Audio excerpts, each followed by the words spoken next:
Ya, lau fionga ni stau tupe, ya. Taimi ni sauna nga lau fiong.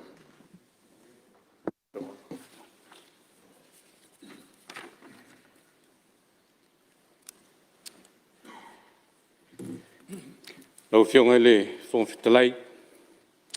Tulai foi malengang falol tele. Tulo le maluta we el paye mau lungol Nepal men. Tali foi tau ina imta upu. Ilona au te tele. Sala ngā mai sui mamalu.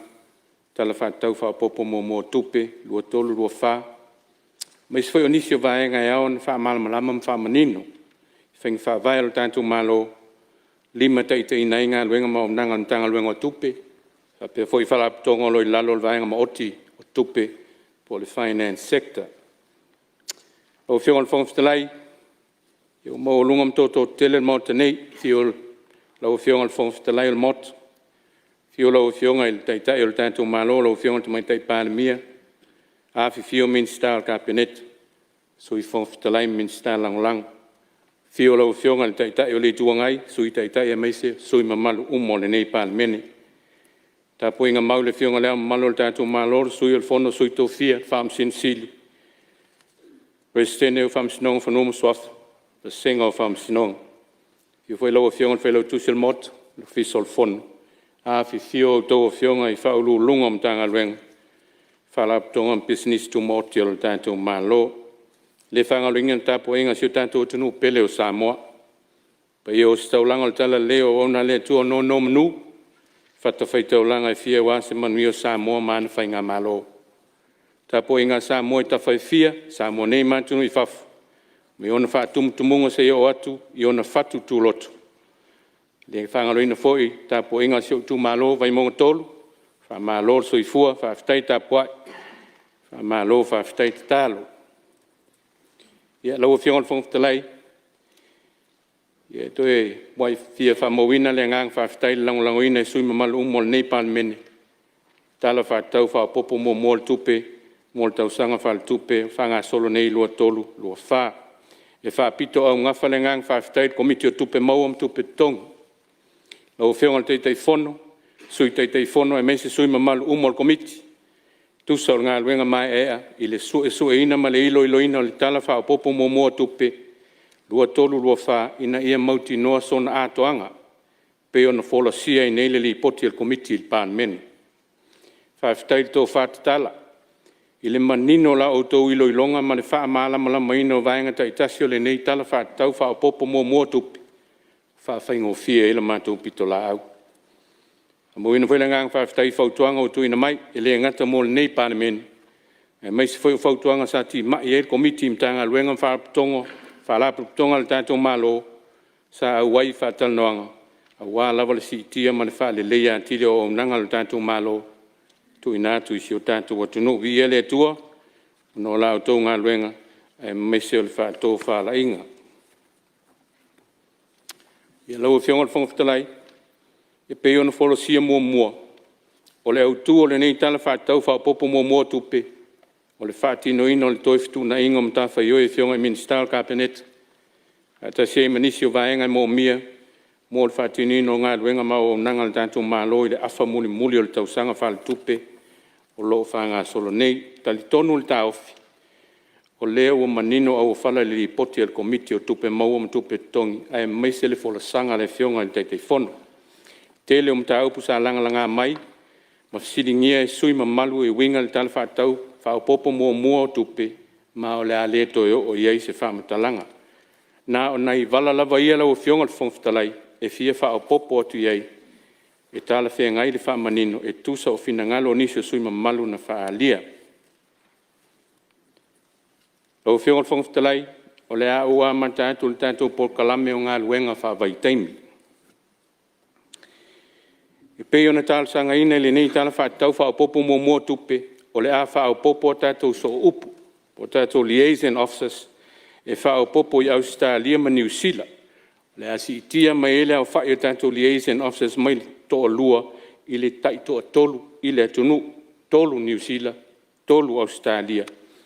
E ngā lulu e whaatasi ma tātou ofisa konsula, whaapea tātou trade commissioners. I lalo whaamalmalunga komisina maualunga I Australia New Zealand. tau ala tu tātou mtanga luenga o vai fafu.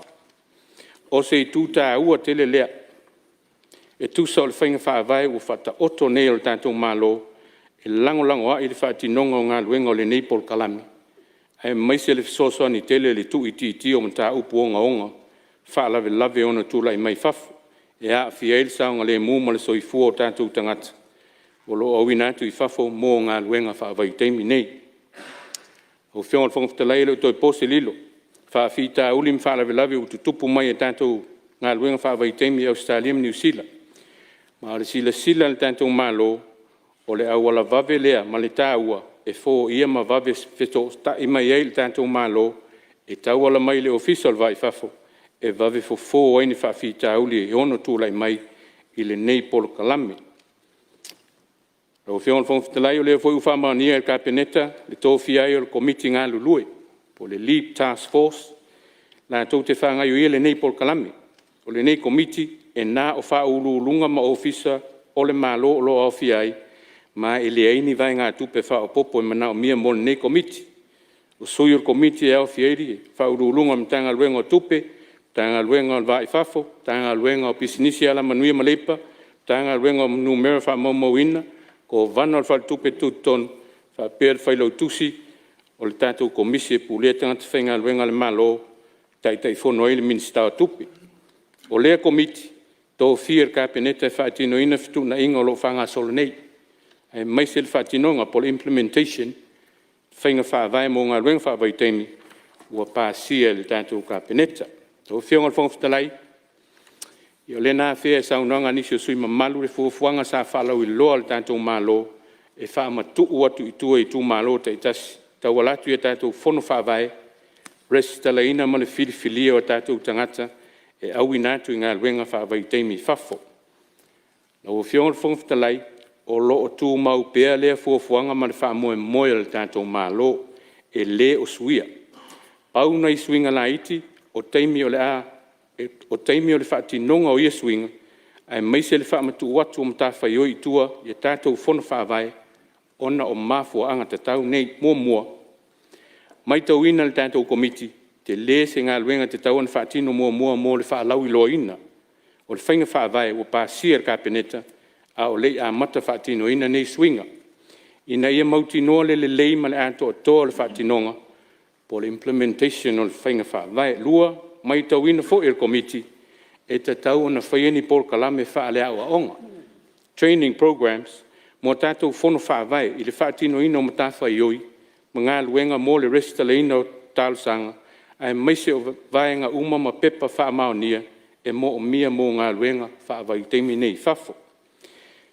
Mo le silfia lau whionga le whangaftalai, maise o le nei mota, leo o wha ngā solo le whaatinonga o tātou pō kalame whaalau iloa, pō kalame whaale a onga, pe ona whai ein pō kalame mo tātou pāanga, ma sino o November le tausanga ni tēnei lua awhi lua tolu, lo fuafua e whaauau nei pō kalame whaalau iloa, pō kalame whaale a onga, ma sino fuafua prime mati, mo tātou whono whaavai u polu nei, whaapea isi whaalau iloa, pō kalame whaale a onga, mo whono whaavai sa vai. O le tāua o nei whaalau iloa lau whionga le whangawhitalai, ina ia nofo manino i komiti o whono whaavai tūlanga umai mo mia, e pei o pepa whanau, o pepa mo mia mai le whale mai ma fō mai, ki lia mai mtanga luenga o leo, pepa mo ni mau mai e kāle sia manu, whale whainga luenga ai maisi. E au fia i fo i mani whaonga ina o le tātou system o lo i ei nei, e resitala ina i o tātou tangata e anga waa mo nei ngā luenga. O le mai tau o le tātou komiti lau whionga i le whongwhitalai, e lesta mai ngā luenga mata whaioi o le a whamatu atu i tui e tātou whono whaavai. Mai te tau ona ta pena le lei mua le au whainga luenga a whono whaavai, tau o latu i tātou whaalau i loa ma pol kalame whaalea o onga ia, whaanga solo atu, ona whaamatu atu loa le i tua o ia ngā luenga, e whaonga ai le phased approach, po o le whaamatu atu au o wai, se ia mai a le leilo na whaatinonga. Fuafuanga le tātou komiti, wha solo mwha mai a umar whaatinonga nei pol kalame, mai se whaamatu ina atu i mtawhai o umai tua e tātou whono whaavai, a o lei mai a le tausanga wha le tupe o lo whanga solo nei. Tālo ma le tua lalo, sui mamalu, a mai se o au tau whionga fo e tai whono tātou whono whaavai, tātou lava pale mo nsa, lo whanga solo atu por kalame le tātou komiti, mo le whaatinonga o le nei wha moe moe, se ia tau nuu uma, ma mae a le lei. Na uwhionga le whongtalai, o le teimi nei, o lo o whawa upea le resta leino tālu sanga mo ngā luenga wha vai teimi e tunu i whafo, i le tātou mtanga luenga e pei o na sā masani ai. E le o tāo fia, e le o suia fo i le tūlanga. E o mai le teimi nei, mo le sila fia sui ma malu le nei pālemeni, e mai se le whaafonga, tā po e mai e si o tātou atunu. Tā ua fo e le whionga. Ma lia lau whionga al minsta, sei, tuatula mno al minsta o tinama, maita. Whaafitai lau whionga le whongwhitalai, e le ese manatu e whaalawe le saunuanga matango fia le whionga al minsta o tupe. Au le ala lo tūlai. Ia o leo whatatia task force o kako RSE, e pe mai tau watu. O le whaamoe moe ngā le tātou mālofo e se e atu le tōwhinga, a le pe mai tau watu. O lea nisi CEO al name tanga luenga, ia e pe o le tatalo Malae, ai oi fo i lawa whionga le minister o tupe. Ia pe le alanga tau fo i ona iai Malae, le ofisi le name tanga luenga, ona o lea e iai le fuafuanga, i le filfilinga o tātou Vaai ngā lea, ia ma le whaaloalo lau whionga, whaafitai. Tula me lau whionga al minsta. Lau whionga al whongwhitalai, mo le atu whaafitai le whionga le tamaitai minsta, whaamawina ma le ngang whaafitai le whingalo foi le whionga al minsta, whaapopoina mai foi le whaululunga al mtanga alwenga tina, matamaitai, il tātou komiti. Lau whionga al whongwhitalai, tā ua le whionga al minsta, whaatoanga al tūlanga al tātou whainga whaavai, i lea fia ai o tātou whainga alwenga, e whaatinoa tātou ngā alwenga, i tātou atunu. Mea umaia lau a whionga al whongwhitalai, se teime o i luma whaamalmalama, e tauna u whaapea atu. Tono le tātou whainga whaavai o whanga solo nei, ua ta oto mai e pāsia le tātou kapeneta. Nā le ono afe tātou tangata, mō Australia, le ono foi o tātou tangata, mō New Zealand. So stem o le cap le leo tu ia le tātou malo, ina ia awane ia afia, ia tātou ngā luenga, i nei si o tātou atunu. Ia lau whionga le whongwhitalai, tā ue nisi o sui mamalu le afianga o le sui a inga o le tau o soau. Ia lau whionga le whongwhitalai, whailo atu le launga o le tala whaatau whaapopo mo tupe, tu iti o le tau o soau ia te sema o le lua o lua tolu. Ma o lea fo ina toi tu iti le masina le nei, Januari lua o lua wha o le naunau to inga lava o le tātou malo. Ia wha awau pea ona tu iti tau o soau e taunu mai le tātou atunu. Ina ia wha awau ai pea pa ua le tau o soau i tono si tātou atunu i masina. Ta itasi se i vanga nā fo, tu lai mai nisi o tu lang wha le tono i tu pea la lang, e a awhia ai le tau o soau, e leo o iaiso tātou malo siang, to e ono suia i fo i leo le tau o soau. Po ia vaenga umalau whionga le whongwhitalai, o lo mata i tūtu to le leia le tātou malo, e meise le tātou mtanga luenga o tupe. Ia lau whionga le whongwhitalai, o lea na whaalau i lole tu lui, po le dividend payout, e lua tesi mal 5% e Whionga le whongwhitalai. Ma lia lau whionga al minsta o tupe, sei. Titula me lau whionga le, sui whalalata im samtang. Ia, e leisi anganga e whaalawe le saunuanga mātango fia le whionga in minsta. A whaafitai o lea whaawau pa ua o le swau. A o tualalo ma le whautuanga le sabatu. Silan malo e whaise special price o le swau mo le whaalapotonga o le EPC. A wae te lele impact fo le benefiti o le tunu atoa. Ia pēr mo se whaamama venga mo le tau o le swau mo le EPC. Ia bese ia levis ma mea nei ai. E taungo fier tau o le tise, ma le angang whaaloan. Tula me lau whionga al minsta. Lau whionga le. Ia, mal whasawina o teima lau whionga al minsta. Sei, tula mai sui o sawhata. Ei, whaftai te rea la ngare sa o nei hoi tu malo sa la ngai me o ngalua ngā whawhaitemi. Lea lau manino mai le saunua ngā le whionga al minsta. Mo le toere ngā whaftai te. Whaftai le porkalame atoa ma le whaatatianga mai o le atu i tua i whono i tu malo. O le tāua o le ulangona. O le pule mamalu ali i mwhai pule. Nā tau te au mai ia tangata nei i to tonu ngā lua ngā whaawaitai. Wai ave I fo I male fam talanga le pule ma manu ale fai pule ma fa salanga ma mafai. Wa tel tonu ana tupu mai le to nga fainga le o fai o fa tino mai pule ma manu ale fai pule. Ai longa e tupu le mele o le malio tatu tanga taile. Ina I masina taluai ya le nganga le fa ftai o le ua fa manino e la o fionga minsta ya tulanga la anga yai mana fa lor. Tule mai lo whengal minsta. Ya, lau whionga le whonwhitalai, tali atu le tau whaila ngā e le sui malu mai samtauma whalatai. O le tau o le tātou sua u le alu I le EPC, o le alu le wholesale price. Le whantau le EPC le wholesale price. O lona winga o le special price le ave le EPC, e leo tutusa ma le retail price le whantau le tātou atunu lau tele, mo le silfia le tātou mauta. Tūlanga le tau o le tātou sua u le whantau I le EPC o mal temi nei. Ia lau whionga le whonwhitalai.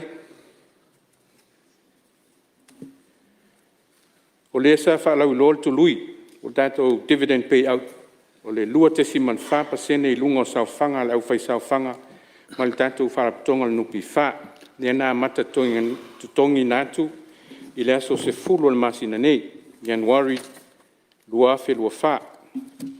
Ua wha mawina le si lia le fitu se fulu pasene o ia dividends, ua mai au na wha matu I nātu le tātou nupi wha, I le mamalu le au whai sauwhanga o mai le so, tusa lea ma le si lia se fulu fitu miliona ta la. O le au tu o le wha manyang, so swani ta penanga le toi a mata wa o ngal whanau, ma se tasi o vaenga o whengi wha vai tau tupe le tātou malo so swani I se tātou watunu I nei vai tau. Silingia se tasi o sui mamalu, tu langa o tutongi, po au nanga po fees fau o le whaaptonga le nupi wha. Fia whailo atu I le nei palemene, o le tele o ia fees, e le ni fees fau. O fees ua lewa nei ei, a o le whatoa whailoa whalau I tele le tātou nupi wha, lau whionga le whangwhitalai. E tu sa imata I alam whaing whawai, e se whail tu la whono pule ino tupe.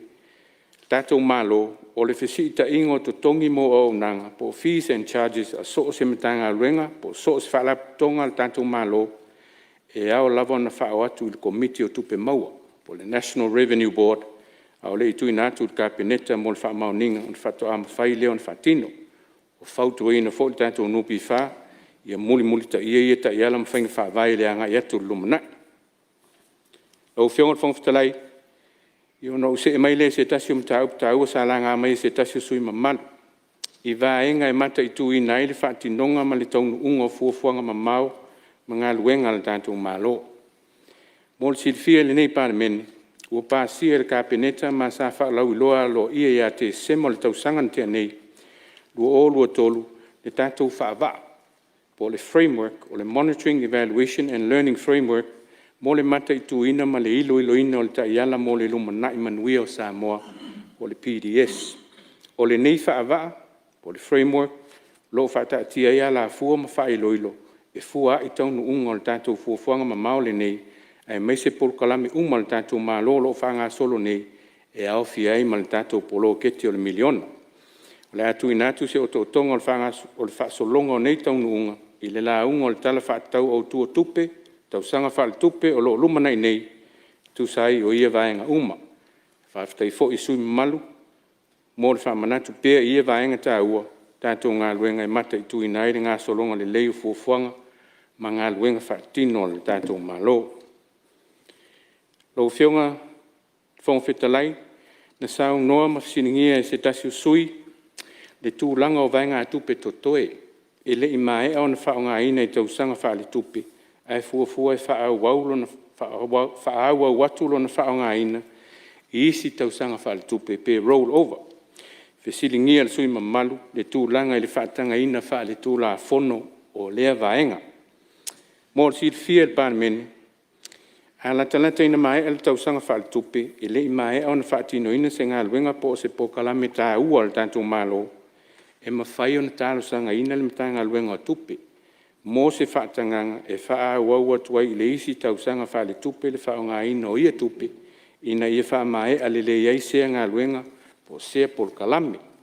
I lalo le tūla fono le pule ina o tupe le malo, lua o tasi Public Finance Management Act 2001 vaenga e valu pal kalafa ili mono lo fatu la fono ina ile mafai le faila utusi o tupe le malo po le ofesili o mtanga luengo tupe ona fa wau o ia vaenga tupe ile isi tau sanga fa le tupe soai ai tu watu i tono ni special purpose accounts e fa wau ile fa tupe ina o se ngā luenga se ia mae ale leilo na fa tau wina e le mafai ona suia ni ngā luenga po ni por kalame fa o ngā iai nei vaenga tupe o tu ina i tono special purpose accounts se i vanga na ai ngā luenga lava por kalame sa fa tau ina ai nei tupe pe ona pasi ina le palemene le tula fono tala fa tau tupe i tau sanga taitasi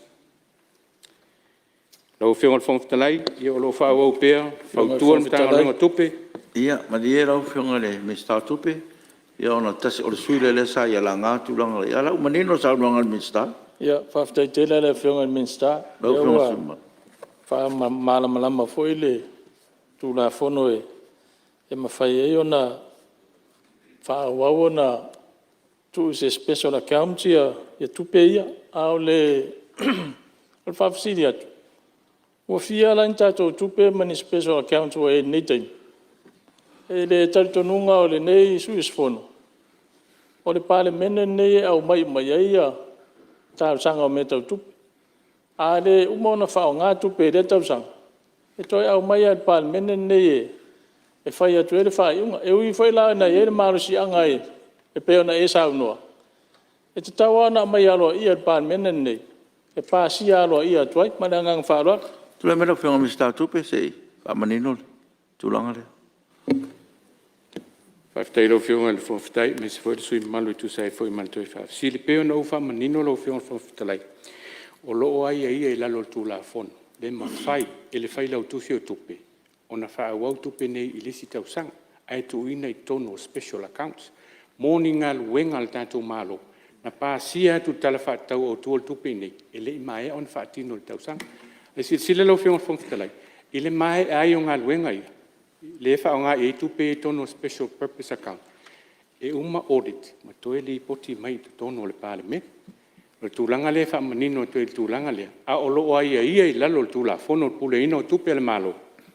Wha tanga ina ele whai lau tusi o tupe. Whai ona tupe i tono o le special purpose account. E roll over i lesi tausanga. Si wha mai a linga luenga. Audit le. Tu ina mai le pan men. Si fia le pan men. Wha ngai ino tupe. Kai. Ngang wha loa. Nino. Lau whionga.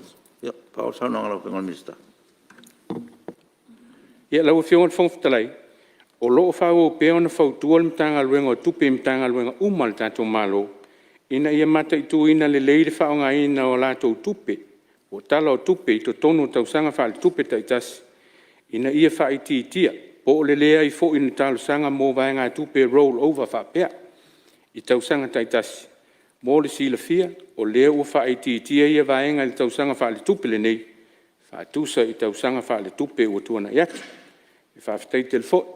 O lea whaafonga mai mtanga luenga le tātou malo, ina ia mata i tū le lei, ia tūlanga. Ia, lau o whionga le whongwhitalai. Ia, o se vai vainga lea. Kai. Whaamalamlama ina vo inisi o tā upu sa la ngā mai. Whionga whongwhitalai, no le mai tau lea lamalama whai u le saunanga le. E mai tau atu, nā te rosa so o ma le whionga le Mr. tupe. Io e. Te loa ngā wai malama ala E le tu e lalo le sue vai maunga le lango ina o le tala whaatau le whapopo le minister tupe langa o le sui o vai maunga. Ai o le anganga o le whaftai, sau le whaalawe lawe a, o le ua sau no manino le whionga le minister. O le tūlanga fwoi nale le sa watu elmana tu le vai maunga le tax force le anto e approve le kabineta. Sa ia ilano le popolenga, whape fwoi e peini, le pei fwoi sea fwoi komitio le a whaanga yo ina le ngaluenga whawai ai whaftai le minister tamai. O leo maue le pei o mo meo whaururunga mtanga luenga. O te talo la le vai maunga lea na nau atuai langa le fūtau sanga mai le minsta o tinamata mai tai. Pe ma whai ona avatu e tutonu ia sui o le nei fono. A le mātou fo i tu malo nei tamali e to lua e. Avatu i tutonu o lau komiti na wala le tutongi a le tupe le mātou ai tu malo i alauni. Ai avatu i nei tamali ina e to lua e. E whao ngā ni whautuanga e tua lalo atua i peo tau sanga na una sa popole le sui. Le whai lato e whai sesi komiti. E pei ni tupeni a le manino le whamamanga la whionga le ai, o CEO am tanga renga malo, le lau tatalo mai le minsta e tu atu lan CEO, a tatalo atu sui Vaimauga, ina i sui o na i o fono whawai, se toa lua, i te tono lau komiti le, malanganga whalo alo lau whionga le whongutalai. Whamari tu le sui mamalo Vaimauga numero tasi. Ele se be wha Vaimauga datum ta upu. Ta upu. Ia tu lai mai lau whionga le minsta? Ia, paftai lau whionga le whongutalai. Tai fo il finangala whaalia se uso a whaipule mai le Vaimauga tasi. Ia mōrsi il fia. Pasi il kapeneta. Ia na officials al malo. Luina na o tangata whainga luenga al malo. Ele se tupe aduai. O tātou komiti fo ilea. E whaia training sia mō tātou whon whawai. Lona wing. O sui e tau whatu mai lau whionga le sui mal. Ia eo mai a onga i tātou officials sia la whanga solo atu tātou pokalame. Le ngang whalon tele. Ia, lau whionga le whongitalai. Toi moli atu le whawhitai tele langolangoina e sui mamalu al parlemene. O le nei tala whatau whapopo mō tupe lua tolu lua wha. Whawhitai tele mō finangala whaalia. Whautuanga e whaalei ele o nanga. Toi moli atu fo il whawhitai tele ngā luenga whital komiti o tupe maua. Tupe tongi. Mo le lau luina o le tātou tala whapopo tupe. Malo whawhitai mō ngā luenga ma ea. Ia no wo mai le si o tu malo lau whionga le whongwhitalai. Ia si o tu malo pe le Vaimauga. Vaimauga tolu, te o wholofa mwhatalo whatu, pa ia maulunga si o tātou tu malo, i o na maunga te tele se i o i o nei. Pa ia o lau whainga luenga le tua, tala whauto i whaitaulanga i fia i te tono si o tātou tu malo. Tai tai o e ka le sia i sunga i toi ina whionga i sea, mai se lo lau whainga luenga. Whawhitai te talo, malo tā puai, wha malo le soifua manuia. I o pa ia si o tātou tu malo wale fio alo sina, fio matua, fio la inga salva alasi. Usori o ngafa ma inga su alo mali e toa. Nā tai o tui sa maul whal tolu mal vaina lepo sa tangam fuatatanga msalaitia. E lau niu sa e lua man la mō whang tau. Ia, e le whangalo ina fo i le si tuol mātou. Mātou vai. Fio i matua, fio le fionga le matua, tō whal matua e te whai ono. A fio tamal asi mal pātū. La uan tai e mese le nofo e tu ainga ia fuata. Ia pa ia si o mātou i tu malo. Vaimauga tolu. E lua se fulu tasi nuu ma pito nuu. E a fio maitia, e a fua maitia vi. Se ia pa ia le tolo tolo i mta autu. Fa malo le pale, malo le onsa. Man soi fua manuia, malo whawhitai ta pua i whawhitai ta talo. Le a fo isa autou whaafonga le tau se vai vainga lautou o auna. Tali tonu ai matua tu inai lautou wha matua. E manga loai se vai tau ina i whamanuia tele le tue lau tapo inga. Maise o lau tatalo. O so ta ai, e maise o so ta sawa o ngā. E tau tua isi o tai tu malo. E maise sa mua e ala ilana pāle mene.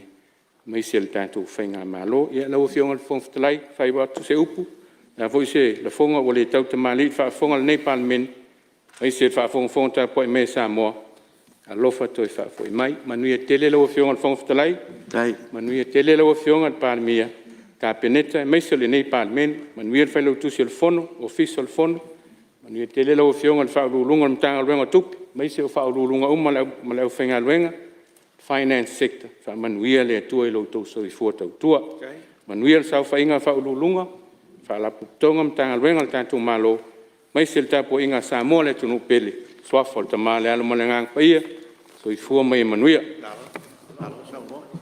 Ua malo sa noa malama i lau whionga le minsta tupe.